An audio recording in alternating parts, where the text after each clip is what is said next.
जब भी आप काम करें, आपको आधा घंटा प्रेयर नहीं करनी, आप घर से प्रार्थना करके जाएंगे, आप घर से प्रेयर करके निकलेंगे, आप सुबह की पर्सनल प्रेयर उठेंगे करेंगे, फिर ही आप जाएंगे। लेकिन जब अपने काम पर जाएंगे, परमेश्वर ने मुझसे कहा कि आप उसको इनवाइट करें परमेश्वर के वचन के साथ।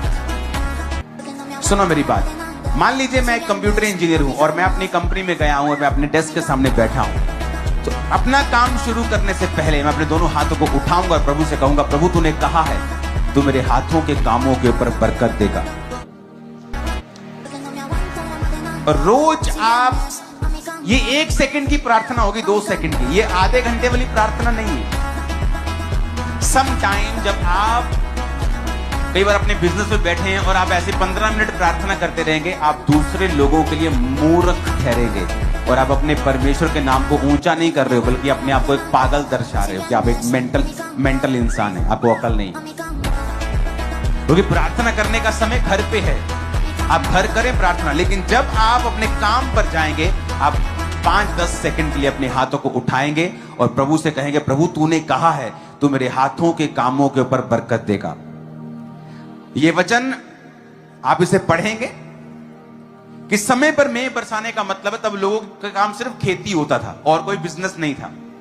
तो समय पर खेती, बारिश अगर आ जाए तो बल्ले बल्ले थी लोगों की। इसका मतलब परमेश्वर ने कहा everything will be on time. जहां से पेमेंट आनी है टाइम पर आया करेगी, जहां से ऑर्डर आना है टाइम पर आया करेगा। मेरी बात को समझ रहे हो? तनख्वाह टाइम पर आया करेगी।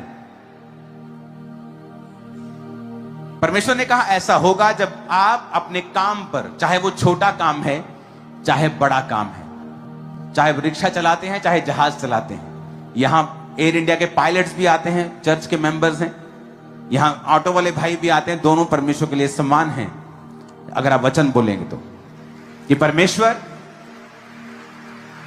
अपने हाथों को उठाकर आप ये वचन, कितने सेकंड लगते हैं? 10 सेकंड, 15 सेकंड, और प्रभु को आप इनवाइट करेंगे कि परमेश्वर मैं तुझे इनवाइट करता हूं, मेरे हाथों के कामों के ऊपर बरकत दे।